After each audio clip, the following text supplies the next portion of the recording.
Let me start today with a question to you, and this is how you feel about the workload so far. So I'll make a quick poll in the chat.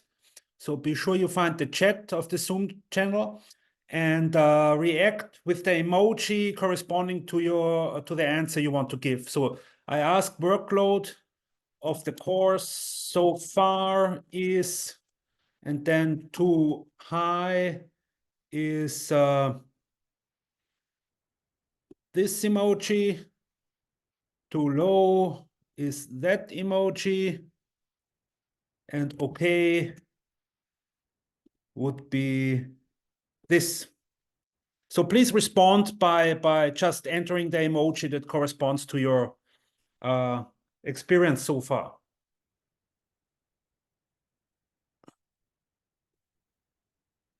Yeah, don't be shy. I will not record the answers. Who gave what answer? Okay. So far, so good. A lot of thumbs up. So it seems I have found the sweet spot for being interesting, but also not too challenging for you. Very good. Okay, then another question. Is there anything you want to ask now? Anything urgent?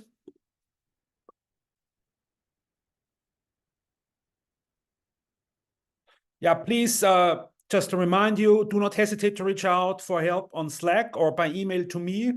You should have obtained today the correct solutions for the first two quizzes and the reference solutions. So the reference solutions you can find on my GitHub account in the same folder as where you found the coding assignments. And there you can also find, in this folder, you can find the coding assignments for the next two lectures, or the next two coding assignments, which is about gradient methods, which I will talk about today. And on Wednesday, the topic is federated learning algorithms. So here is the plan for today, what I want to tell you today. So first, I want to build some intuition about gradient descent. So maybe if you could give me a reaction with some thumbs up, those who have already had a course on gradient descent.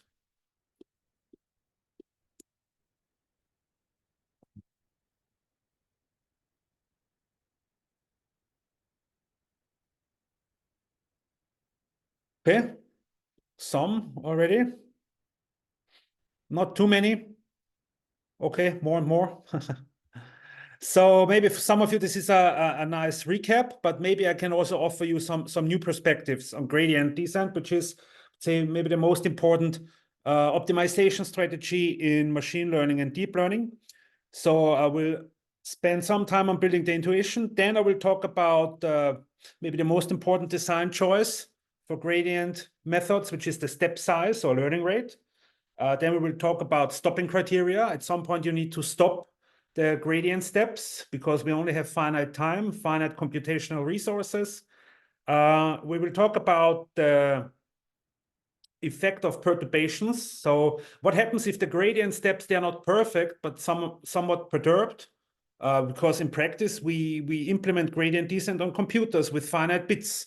So we will have at least some rounding errors coming in. And in federated learning, we also implement this optimization algorithms, and in particular, these gradient steps using message passing. So these gradient steps need intermediate results or computational steps that require communication over a wireless link, and the wireless link might introduce errors. So what happens when there are errors in the gradient step? Do they accumulate, or is it possible that we control them? So that's what we want to understand when we analyze perturbations in gradient descent. And I will briefly talk about the variant of gradient descent which can handle constraints. So sometimes we want the model parameters to be not too large or to have a small norm. Then we can implement this with constraints. Yeah, by the way, do you remember an example in the previous lectures where we put constraints on the model parameters.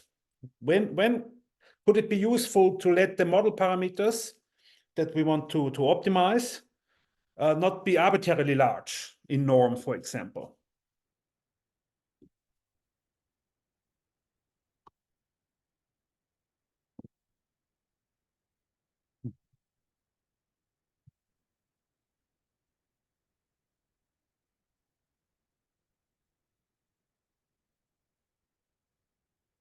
Well, in regularization, when we did model pruning, so the model parameters when we want to restrict the model or make the model smaller, because a smaller model is less likely to overfit a given training set, and making the model smaller could mean, if it's a parameterized model, to constrain the model parameters to have Euclidean norm at most 2 or 1. And this is something we can implement as constraints in an optimization perspective. And projected gradient descent allows to respect those constraints or to optimize model parameters under constraints. Okay, any questions at this point? This is really important today to build intuition. So we make a lot of we use a lot these gradient methods and the ideas here to design federated learning algorithms and to try to understand them, build intuition, and analyze them.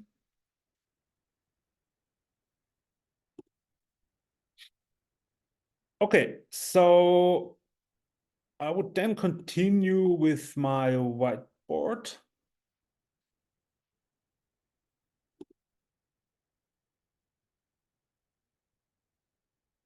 Okay. So can everybody see my whiteboard or my iPad?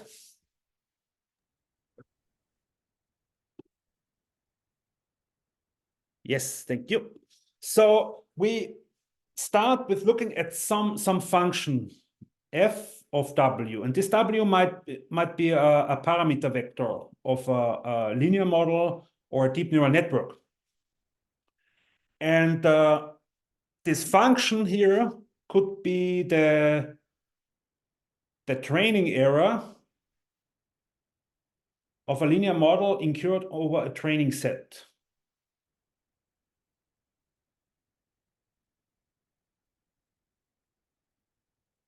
Okay, so this is the objective function.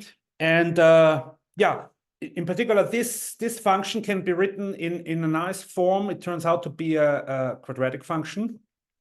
So we find some matrix Q and vector Q, lowercase q, to write this object, the minimization problem as this problem. So we want to minimize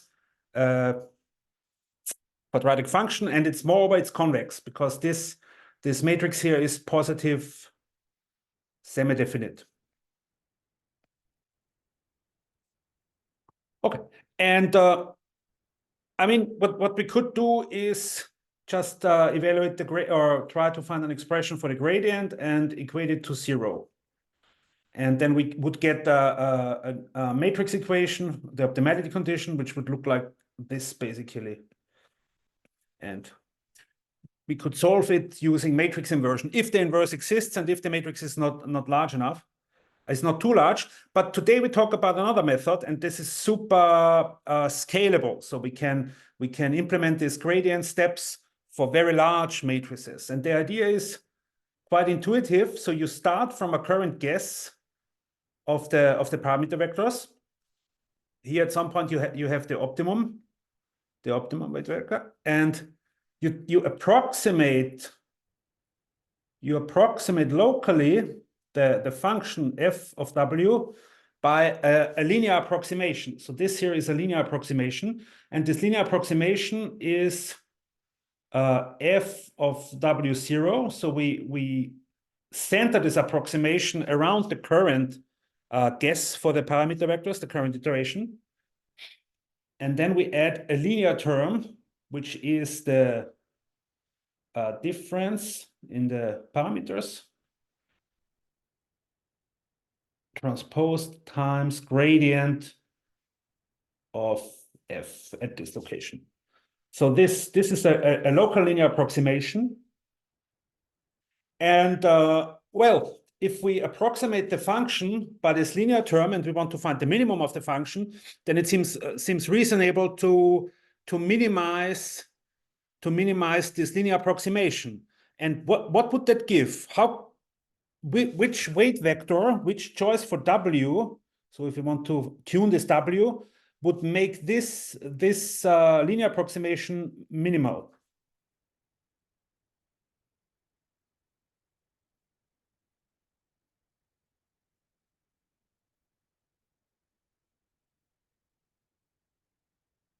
How small can this linear approximation become? 0. Sorry? 0. No, but let's say we have here 0. We have here 0, but look, when I extend this local linear approximation, it goes down.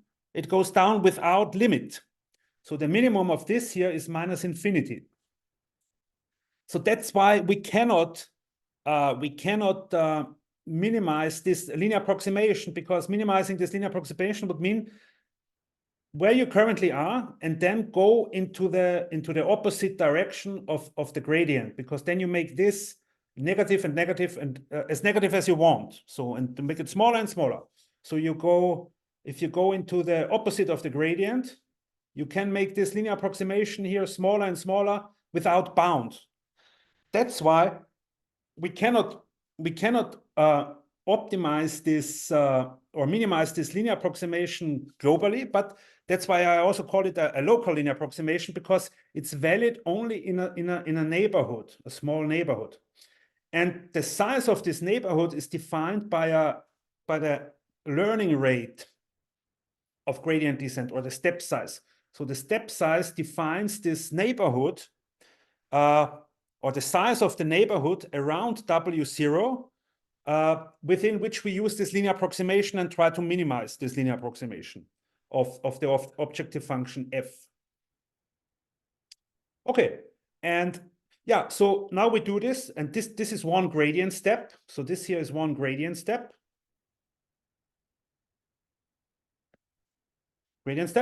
And this gives us a new weight vector or parameter vector for a model. And yeah, what do we do then? Can we expect that one gradient step already is very close to the optimum or to the minimum of the function?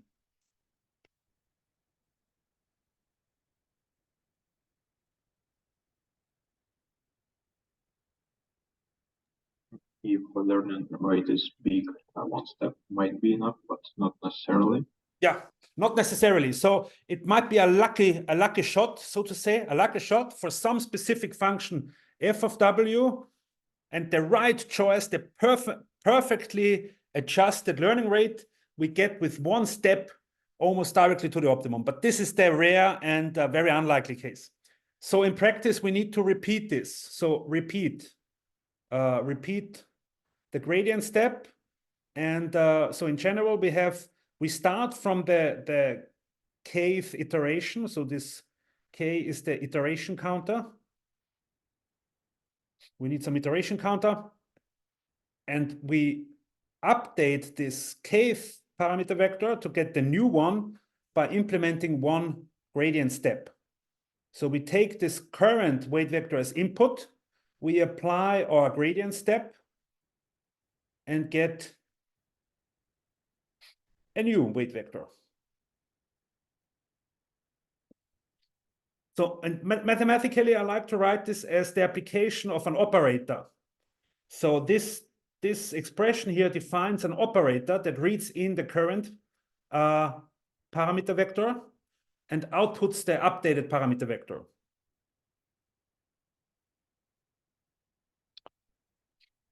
Okay. So far, so good. So gradient methods, they are iterative methods. So they start from some first guess initialization of the parameter vectors, and then repeat for a certain number, or so for a sufficient number of times, these gradient updates or gradient steps.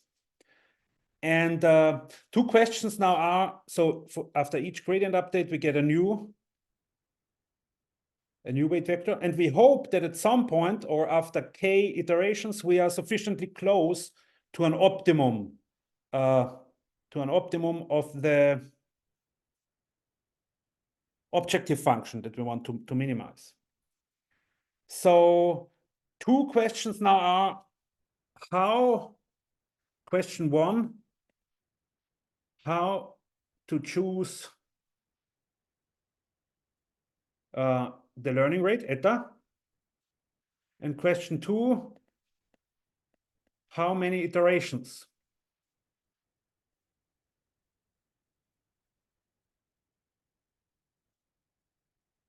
Okay, so regarding the first question, if we look again at this basic picture of a gradient method, of a gradient step, so we have our current, the kth vector, and we want to do an update using a gradient step using learning rate eta. So eta should not be too large, because if it would be too large, we might overshoot the minimum. So here would be the minimum or the optimal choice of the weight vector that minimizes the training error, for example. And if we use eta too large, we might end up with a new parameter vector that has actually larger objective function or larger training error. So this you see in Python, for example, if you implement the gradient step, so you get a new weight vector, and then you compute for this new weight vector, you recalculate the training error, and the training error increases. So this might be a sign that that your learning rate is too large. Okay. So it should not be too large, but then let's make it small. What's the smallest non-negative number?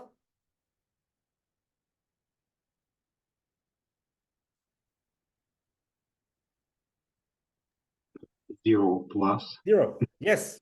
Why would eta equal 0 not be a good choice? Oh, we don't move then. Yeah, exactly. You don't make any progress. And in general, if you use eta too small, then you make very, very tiny steps, very little progress towards the optimum. So this is the other extreme case which we don't want. Eta too small is also bad.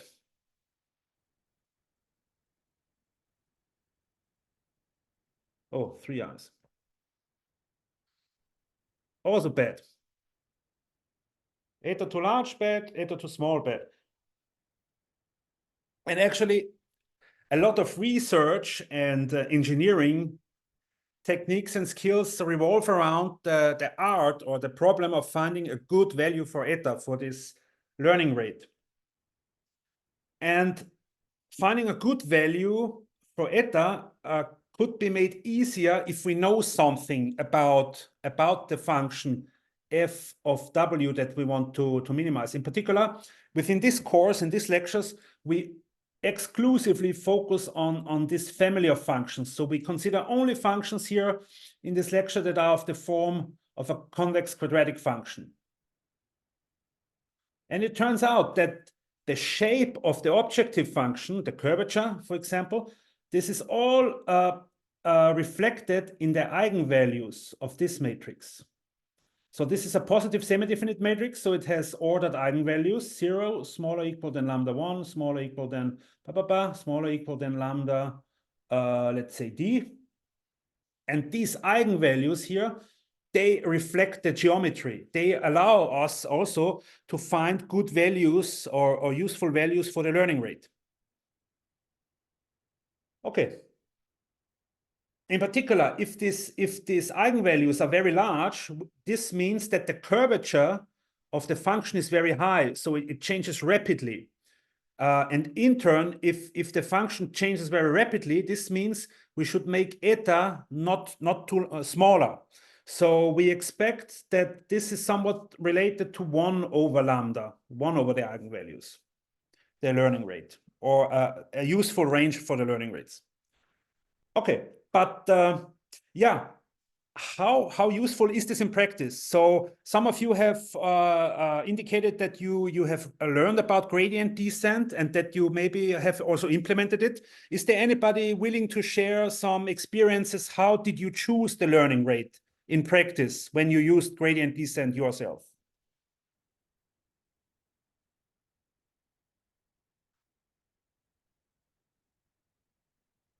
Did any one of you go this route via the eigenvalues of this matrix Q? This is also the Hessian matrix if you approximate an objective function by such a quadratic function. Did you ever evaluate the eigenvalues of the Hessian, of the objective function when you applied gradient descent?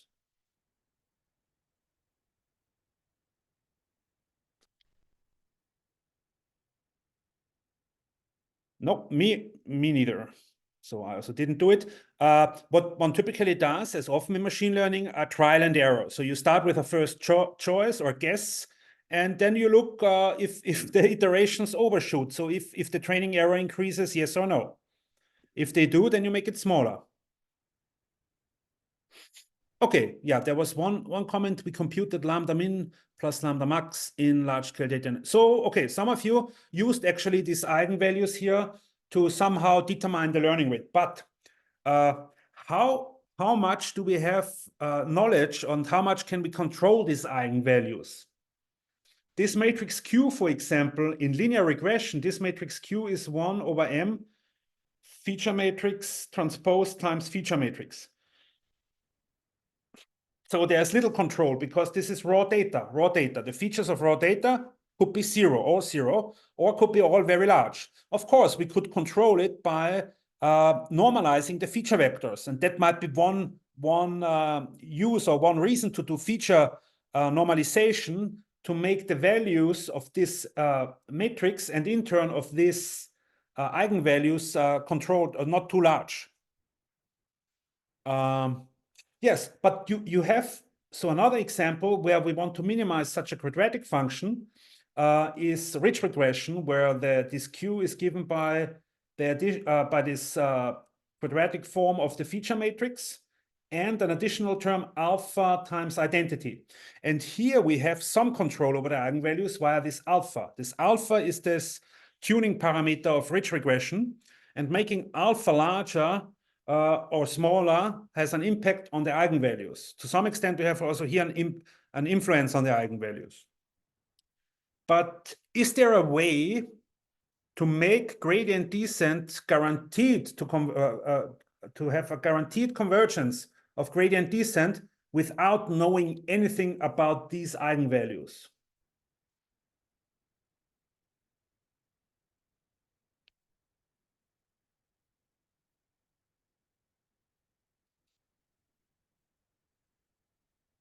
Yes, there is, as you might have expected.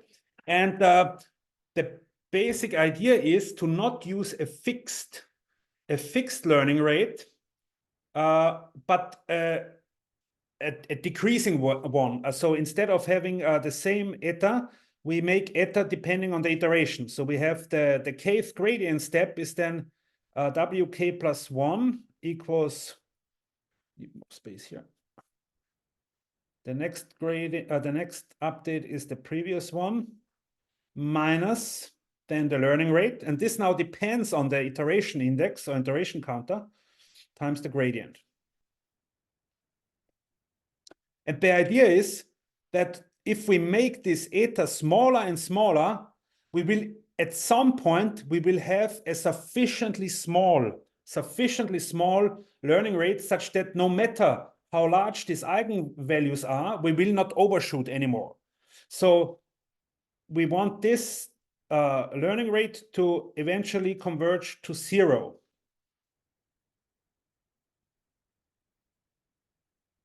But this could be satisfied easily by choosing a learning rate always equal to 0. So how can we avoid this trivial case where we don't make any progress at all? Well, we need to request that there's at least some progress always. And one such condition is that the sum of all these learning values is unbounded. So this sum diverges, becomes arbitrarily large.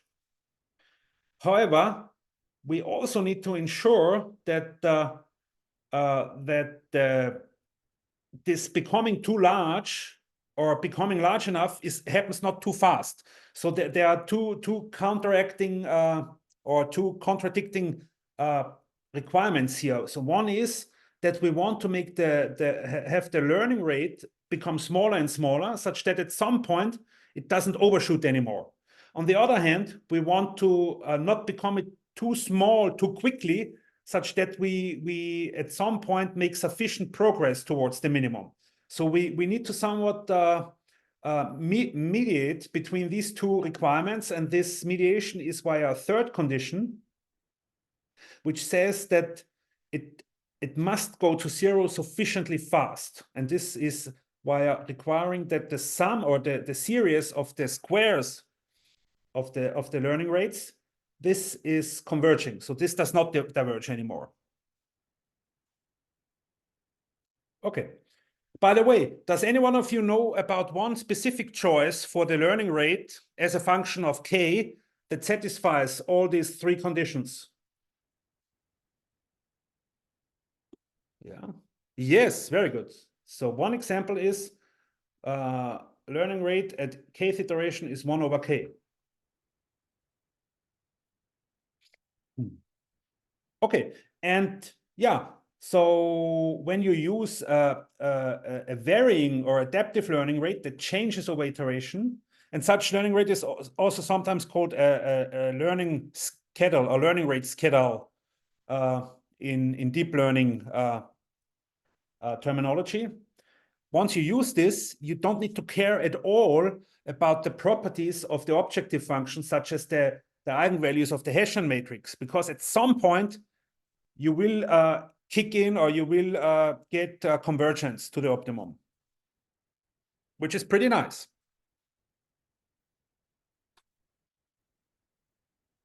Okay, that's about the choice for the learning rate. Are there any questions at this point?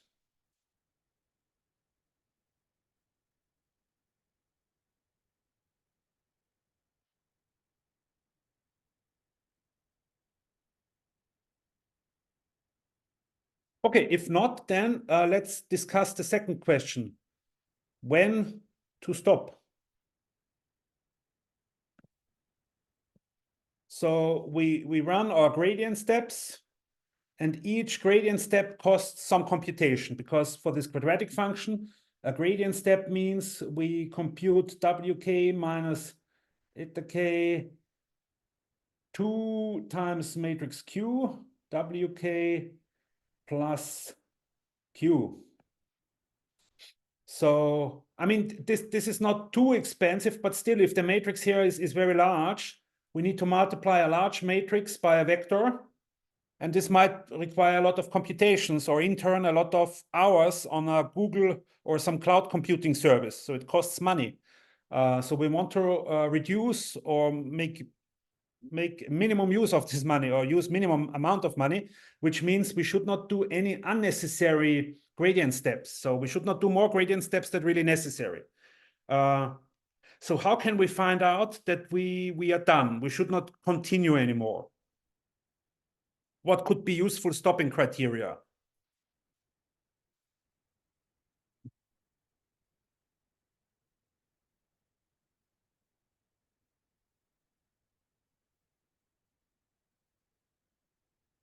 We could limit the difference between WK and this second part to some number. If it's really small, then we stop.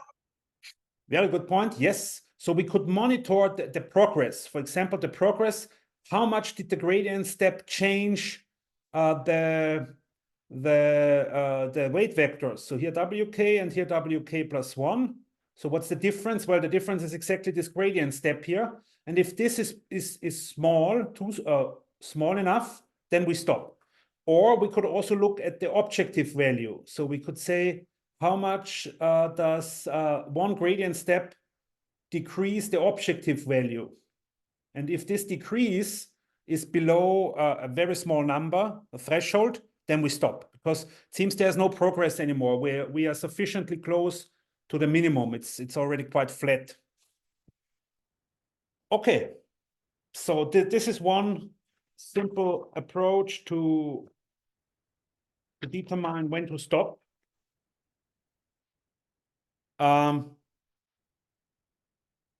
Yes, maybe an even more convenient stopping criterion is to use a fixed number of iterations. So let's say we use 1,000 iterations no matter what. We use 1,000 iterations because this fits our computational budget. This we can run within the hours that we have rented the cloud computing service. That's the maximum number of iterations, so we use it maximally. And this might be also a reasonable choice or approach to come up with a stopping criterion. Use a fixed number of iteration.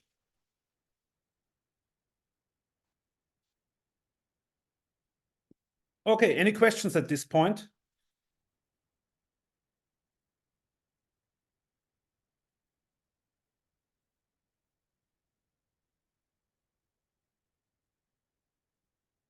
Okay, then I want to point out that if we know more about this matrix Q, so again, our objective function is always of the form within this course of a quadratic form. And the properties of this function, they are essentially characterized by the eigenvalues of this matrix. So we have lambda 1 till lambda d. And if we know a lower bound, if we happen to know a lower bound, L, which is positive, and it's a lower bound to all these eigenvalues, and an upper bound. So the largest eigenvalue is upper bounded by some number u. Then we can pretty accurately or precisely characterize the behavior of a gradient step. And in particular, a gradient step has the effect of reducing the distance to the optimum, so the distance of the kth iteration to the optimum.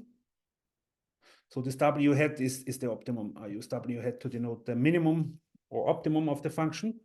And we want to make this distance small, of course. We want to come close to the optimum. So we measure this here using the Euclidean norm. And it turns out that if we apply then a gradient step, we can reduce this distance by a factor. And this factor I call contraction factor. It depends on the step size and the upper and lower bounds on the eigenvalues. So this now is an upper bound on the distance of the updated weight vector. Okay. Yeah, when is this useful? This is, of course, only useful. This bound is only useful if this is smaller than 1. Otherwise, it's not useful. And to make this smaller than 1, we have to choose the learning rate eta k in a certain value range, which I will discuss in a second. But first, I want to write down this explicit expression for this contraction factor, which is defined as the maximum of two quantities. So the first quantities is this absolute value of 1 minus eta 2 times lambda 1. And the other one is 1 minus eta 2 times lambda 2. So you see in this contraction factor, we have an influence from the learning rate of gradient step and from the eigenvalues of Q, of the matrix Q. And the matrix Q is determined, for example, by the features of the training data set. So this contraction factor depends on the data via these eigenvalues, lambda, and on the gradient descent parameter, learning rate, eta.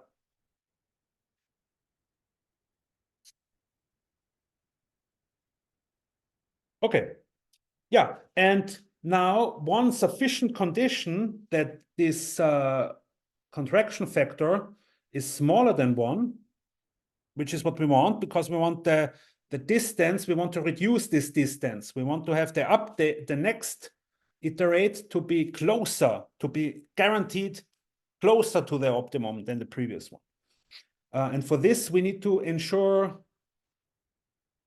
that this contraction factor is smaller than 1. And one sufficient condition is by choosing the learning rate eta k, if we choose it smaller than the reciprocal value of the upper bound. So as soon as we know an upper bound on the eigenvalues of the matrix Q, so here we know an upper bound. As soon as we know this upper bound, we have a sufficient condition on the learning rate that ensures a multiplicative decrease of the distance to the optimum. So as soon as we choose this eta k smaller than 1 over u, we make in each step a constant factor of progress towards the optimum. So which can be quite fast. Let's say we manage to make this contraction factor 1/2. In this case, we reduce the distance to the optimum by a factor 2 in each iteration.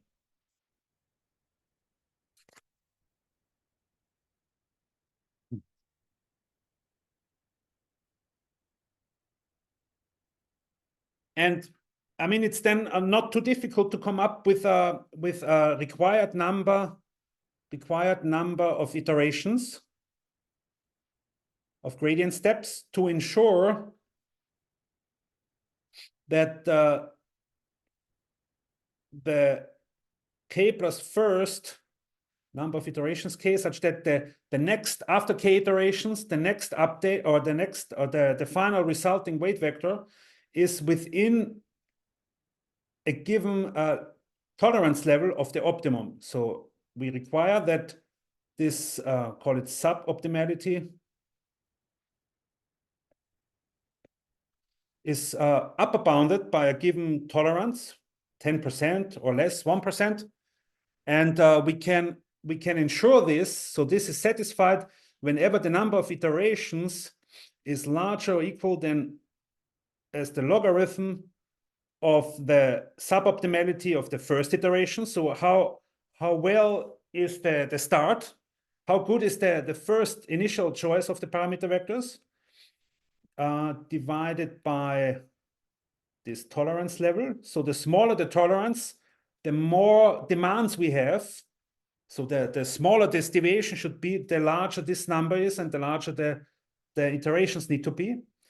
And we have an additional factor here, which is the logarithm of 1 over this contraction factor.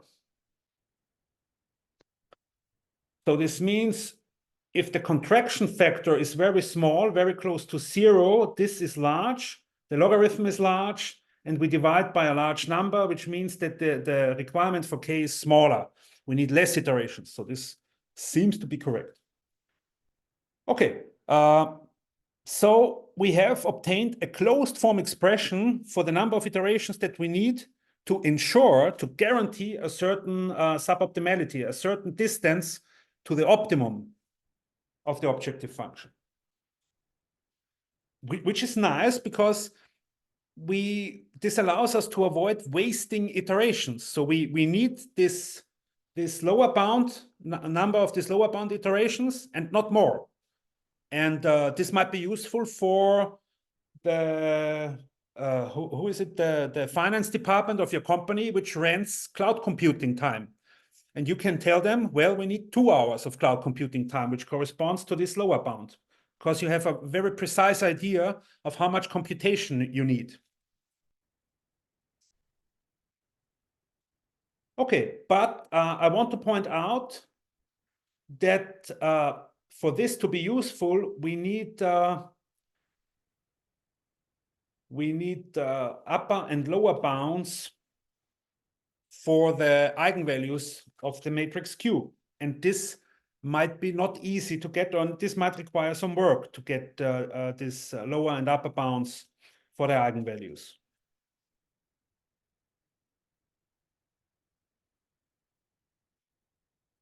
Okay. Any questions at this point?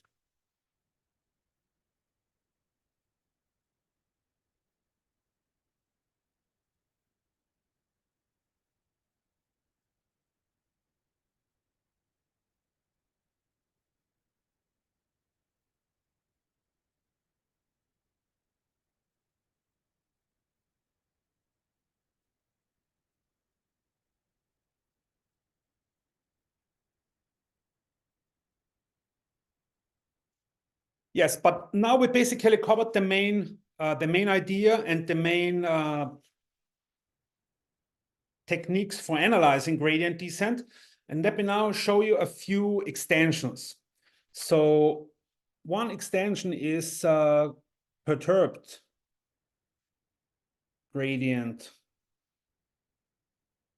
the perturbed gradient step. So let's analyze the perturbed gradient step, and as the name suggests, so in the perturbed gradient step, we start with the normal plane gradient step, but for some reason, there's a perturbation coming in. This is an error or perturbation. What could be the reason for this perturbation?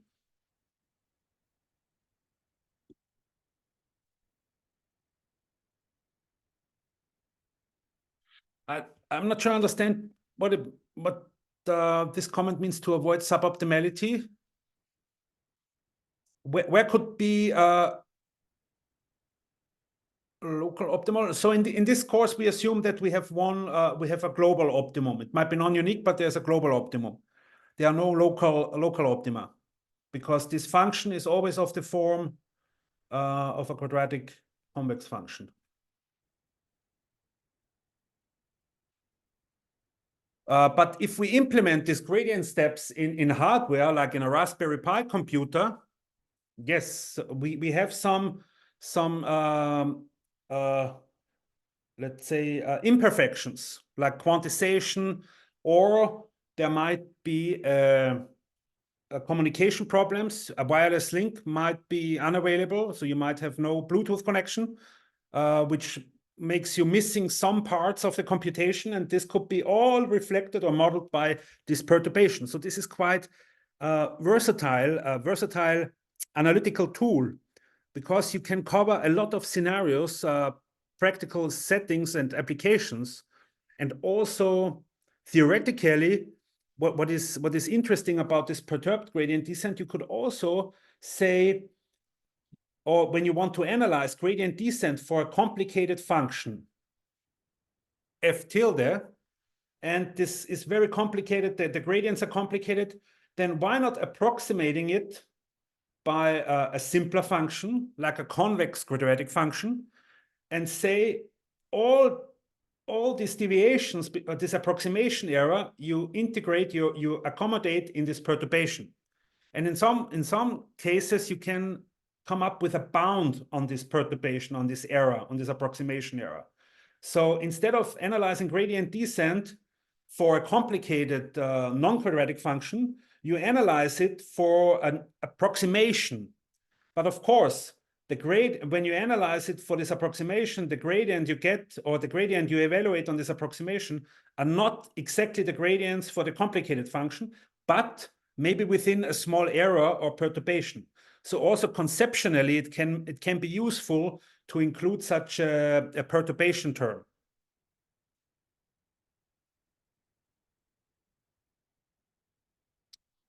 Okay, and yeah, what I have here to offer as a main result, similar to the plane case. So once you have some knowledge about the eigenvalues of this matrix Q here, you can define, or you can characterize the behavior using a contraction factor again. It's the same as before, the contraction factor. And you can characterize the convergence or the behavior of the kth iteration by this upper bound here. So the deviation after k iterations of perturbed gradient descent is smaller or equal than this power here times the initial suboptimality. So the distance of the initial weight vectors or parameter vectors to the optimum plus. So when I write norm, I always mean by default the Euclidean norm. If you don't see a subscript, I mean the 2 norm or the Euclidean norm, as a side note. Plus a second term that accounts for the errors or perturbations.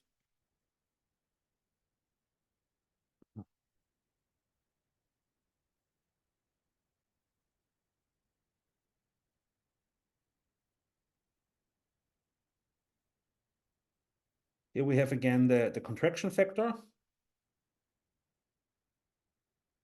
to the power of k prime times epsilon k minus k prime.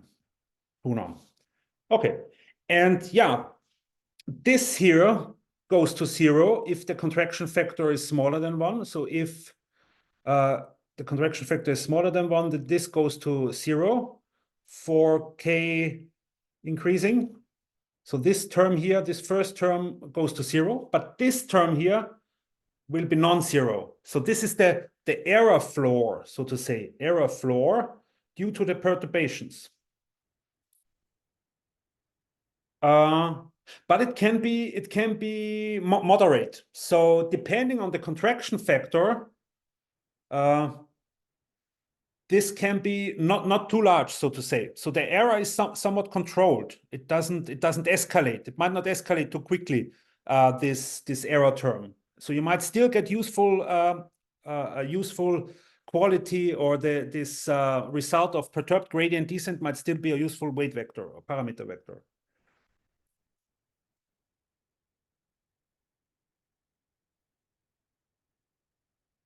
Okay.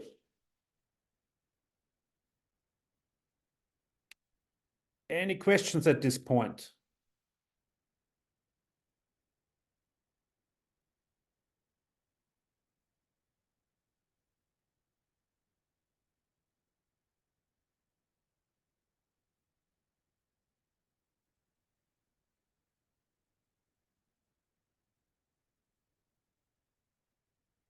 Yeah, and just to point out, to make this error floor go away, vanish, then at least we would need to somehow control these perturbation terms.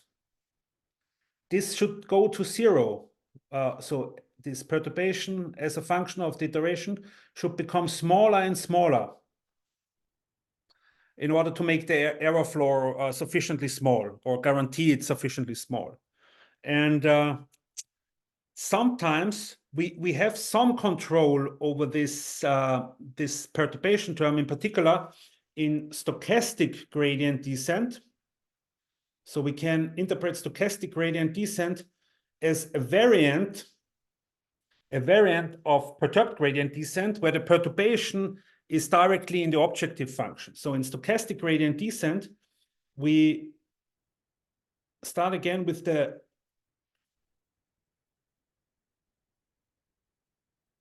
gradient step, but then we replace the gradient. So this gradient here might be challenging to compute because it might involve summing over a large data set. So summing over 1 million data points in a training set, some arbitrary sample size M. And the gradient, if you evaluate it, is somewhat proportional to XR, the R feature vector, times YR in linear regression. I'm referring now to linear regression. Let's put XR. Okay, so and this might require a lot of computation when M is large. So you might want to approximate the gradient by a stochastic estimate of the gradient. And the stochastic estimate you get by randomly selecting one of the components here. So you take a random index, let's call it R prime, and you compute only to evaluate only the component in the sum for this random index.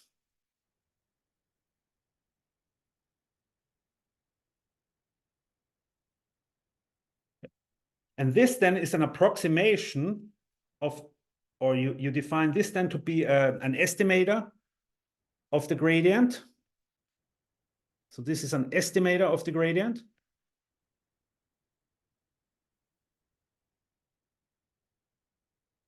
And so this is plane gradient descent, and stochastic gradient descent is then obtained, as the name hints at, by replacing the gradient with the approximation of the gradient. Okay. And now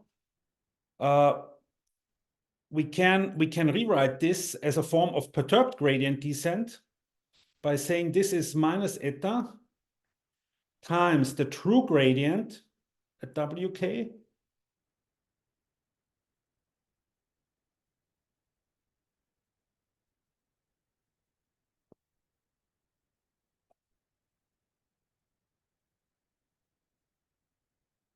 this true gradient at WK plus eta true gradient at WK minus the approximation.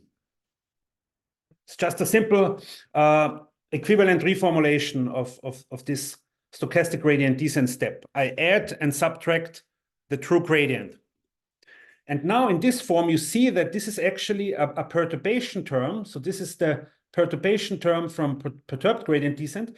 But this perturbation term now includes eta, the learning rate, as a multiplicative factor. So by the learning rate, we can control also the size of the perturbation in perturbed gradient descent. And this is nice because this means we can make this perturbation vanish by making eta sufficiently small or becoming sufficiently small, like we did in the beginning for the learning rate 1 over k. And using a learning rate that becomes smaller and smaller means that the perturbation term becomes smaller and smaller and vanishes at the end. Okay. Yes. One other variant of gradient descent is projected gradient descent. So in projected gradient descent,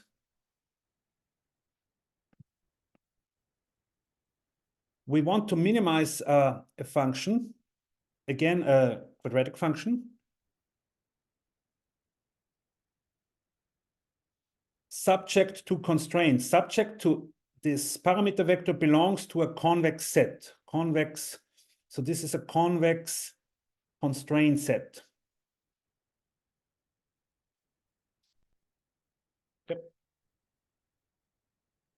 For example, this constraint set could be all parameter vectors such that the norm of the parameter vector is smaller or equal than 1. And this we could use for regularization, for example. We could regularize by having such a constraint on the model parameters.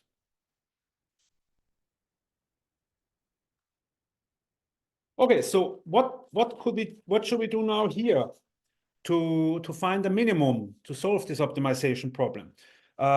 When I sketch this here, so we have the objective function and the constraint set might be this here.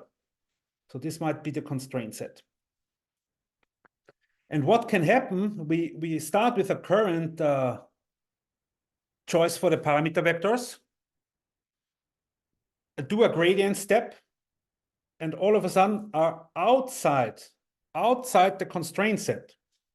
So this would be the result of a gradient step, WK minus eta, gradient at WK. We end here. So what do we do in projected gradient descent? As the name suggests, we project this result of the gradient step back using an operator called projection. So this is the projection on C. And it's defined as, where do you write the definition? The projection on the set C is the minimizer or the point in the specific parameter vector in C that has the smallest distance to the given parameter vector. So this is a projection operator. Okay, and yeah, what projected gradient descent now does, it first computes an gradient step. So WK, let's call this WK tilde, preliminary output of the gradient step, minus eta times gradient WK. And then it projects back to the constraint set. Project back into C. So the next iterate is then the projection of this gradient step result, which is the projection of, let me write it out, WK minus eta gradient FWK. Okay. So far, so good. Yeah, what sets projected gradient step apart from basic gradient descent is this projection step. And depending on how computational complex this projection is, this projection gradient descent might need way more computation than a basic gradient descent. On the other hand, it turns out that the convergence rate is essentially the same. So the speed at which one iteration, or the amount or factor by which one iteration of projected gradient descent reduces the distance to the optimum is exactly the same as for unconstrained gradient descent, for basic gradient descent, which is a bit surprising, might seem a bit surprising. We have now projected gradient descent, but in terms of reducing the distance to the minimum, one iteration of projected gradient descent makes exactly the same progress as basic gradient descent. However, we need more computation. We need typically much more computation because we need to compute the projection. We need to project back into the constraint set after each gradient step here. Okay, any questions at this point?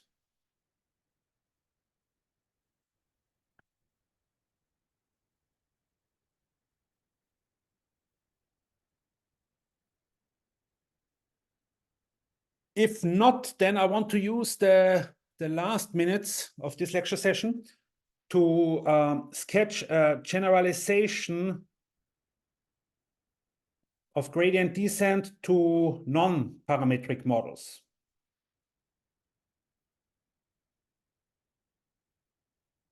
So the basic idea of gradient descent is to find a good approximation, or to try to approach the parameter vectors that minimize some function f of w, which could be the training error of a model with parameters w. And the idea was you start with a current choice for the parameter vectors and minimize locally around this WK, and this size of neighborhood is defined by eta, minimize a linear approximation. Okay. And so in formulas, in mathematical terms, we can write this as the output of a gradient step is the solution of a minimization problem that looks like this.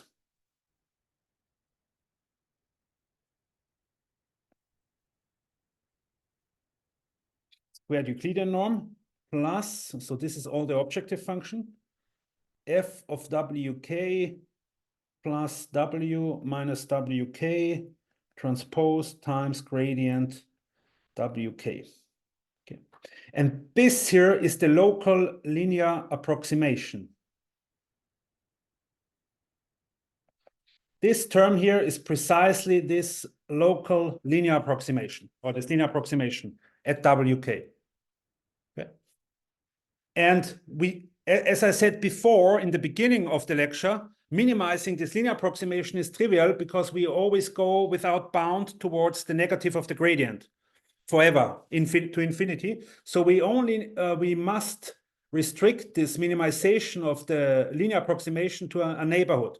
And this is what this term does here. This first term, this squared Euclidean norm, keeps the solution of this optimization problem close to the current parameter vector WK. This couples or bounds somehow the updated parameter vector to WK.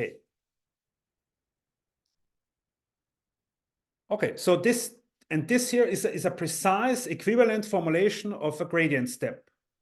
So this is exactly the same as WK minus eta gradient WK. This is a simple exercise to verify that this minimization or that this optimization problem is minimized for this gradient step, or the result of this gradient step. Okay, so the next step towards generalizing gradient descent is now to say, why don't I use here the objective function itself instead of an approximation? So let's now use another update. We use the update argmin W 1/2 eta. And then the distance to the current parameter vector, Euclidean distance squared, plus f of w. So instead of minimizing here or using here the local linear approximation, we use the function itself. Okay, might be good. Instead of using approximations, use the original object. Why not? And it turns out that this is also useful, and this is actually called a proximal map or proximal operator of the function f. And this repeating this proximal map is then called a proximal algorithm. And it turns out that also this proximal algorithm has nice convergence properties, so it converges to the minimum, and it does so with reasonable speed. However, the problem now here is we got a more complicated minimization problem. Here we had to, in gradient descent, we minimize essentially a convex quadratic function. Again, this here is a convex quadratic function that we want to minimize. So it's somewhat easier than this here. This could be an arbitrary function because this f of w could be arbitrary. Of course, if f of w is also a convex quadratic function, then we are still minimizing a convex quadratic function. But in general, this might be now more complicated to minimize. Okay, so why do the burden? Why do the burden now? Could be more complicated. Still, it might be converged, but it might need more computation. Well, the advantage now is it somewhat lends naturally to a variant of gradient descent that doesn't use parameters at all. And the idea is to somewhat replace this distance measure here. So to measure the distance between a model with parameter W and a hypothesis map with parameter WK.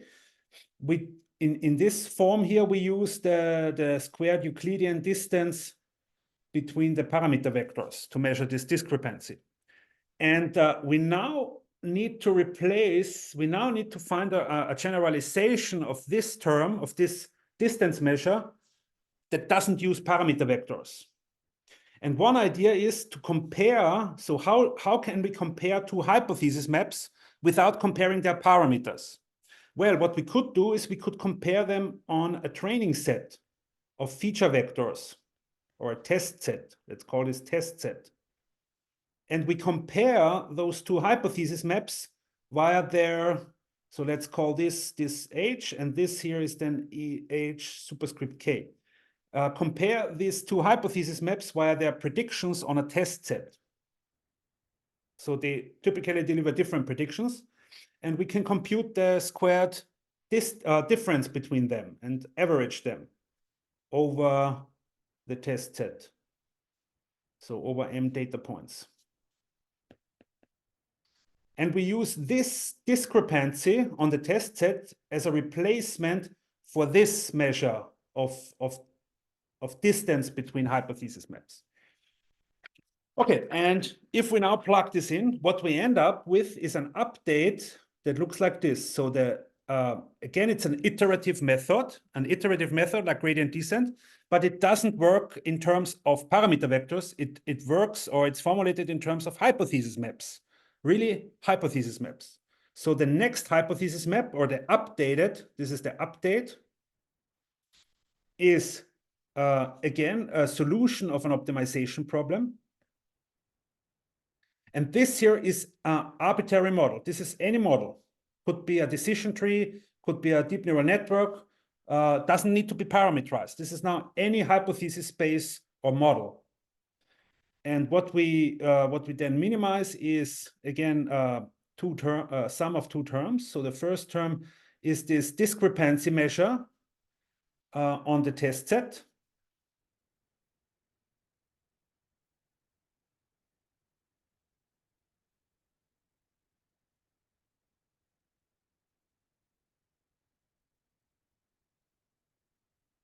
Plus another term, which is the objective function that we want to minimize originally in terms of the hypothesis. Okay. So again, this term here, this term forces the new hypothesis, HK plus 1, to be not too far away from the current one, HK, which is now showing up here in this discrepancy term. So this is like, this forces the neighborhood. This defines the step size of the update. And this term here is the training error of this model H, the training error. And I mean, how can we solve such a minimization problem on a computer? How would you solve such a minimization problem? You have some objective function like the training error of a model, of a decision tree, plus some other terms that are also functions of the predictions of the decision tree. So this actually could be interpreted as an additional training data set with labels being the predictions obtained from the previous or from the current hypothesis map HK. So you could actually implement this using a dot fit function. So as soon as you have a dot fit function for this hypothesis space, you will be able to implement this minimization problem.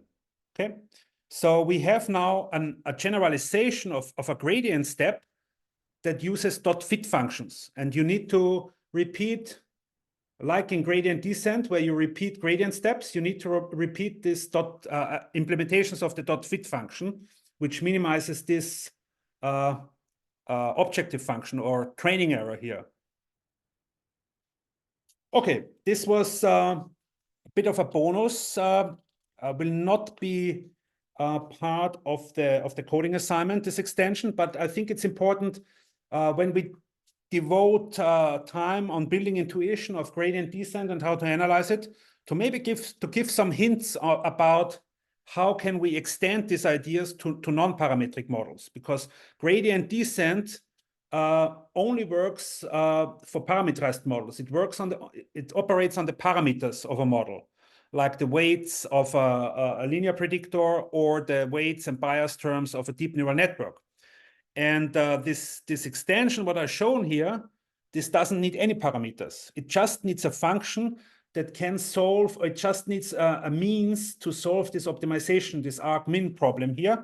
And this often is available in a dot fit function also for non-parametric models. So this model here could be a decision tree or random forest. So how do you do gradient descent for a random forest? Does anyone know? Or would anyone know how to implement gradient methods for random forests?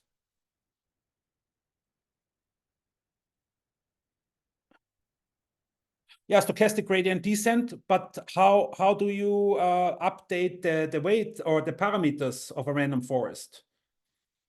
For stochastic gradient descent, you need the parameters. You need to operate on the parameters of a random forest, and this might be not obvious how you parameterize. There might be some tricks to parameterize a random forest, but naturally it's a non-parametric model. And here, for this generalization, you don't need any parameter vectors. You just need the dot fit function for a random forest. Okay, that's all what I wanted to tell you. Are there any questions at this point?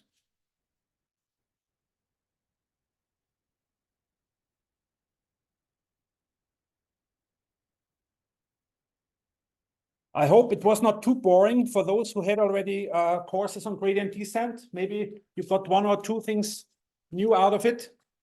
And yeah, how about the Newton method? Yes, Newton method is related. How does Newton method fit in this picture here? Newton method is using, instead of a local linear approximation, a quadratic approximation, and minimizes this quadratic approximation. So it's like an upgraded version of gradient methods because it uses more powerful or more complicated approximations. But on the other hand, it needs more computation. It needs, for example, this approximation here also has this matrix Q or Hessian matrix. And this Hessian matrix has number of entries being power of 2 of the number of parameters that you have in your model. And if you have a deep neural network with billions of parameters, then you have billions to the power of 2 entries in the Hessian matrix. That's why you often want to avoid Newton methods and just stick to gradient methods. Yeah, there's the question, is it worthful as we are computing Hessians already? Yeah, important point here, this Q is given. So for the methods that we look at in this course, you don't have to compute this Q by partial derivatives. This matrix Q can be found in closed form in terms of the features, for example, of the training set, like 1 over m x transpose x. So yeah, but still, if you want to evaluate it, if you want to compute it, you would need to compute on the order of squared, so dimension of the model to the power of 2 numbers. But there are ways that you can evaluate this function or this matrix vector product that you need for the gradient in a more efficient way. So there are ways to avoid this square complexity in terms of the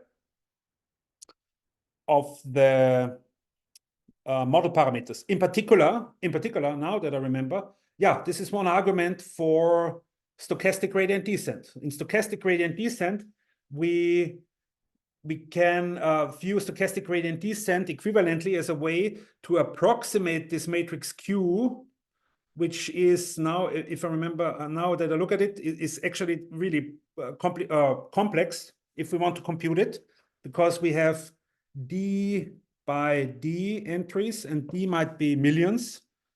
So it's not good. But what we do in stochastic gradient descent, we approximate this with XR prime times XR prime transposed by a rank 1 matrix that is determined by one single vector. And this makes the computational complexity way more manageable of stochastic gradient descent. So yeah, that's now clear that stochastic gradient descent is the main choice for training large models, or training a large machine learning models. Okay, any other questions at this point? And yeah, just as a reminder, I offer now on Friday between 10 and 12 in Zoom. I have sent you the link via my courses announcement.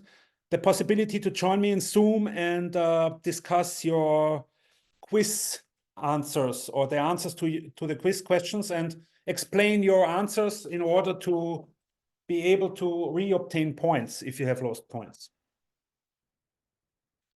Okay, other than that, we will see each other again in this Zoom room next Wednesday, 4:15, where I will show how to apply these gradient methods from this lecture to GTV minimization, federated learning design principle, to obtain federated learning algorithms. Okay, thanks for your attention and have a nice evening.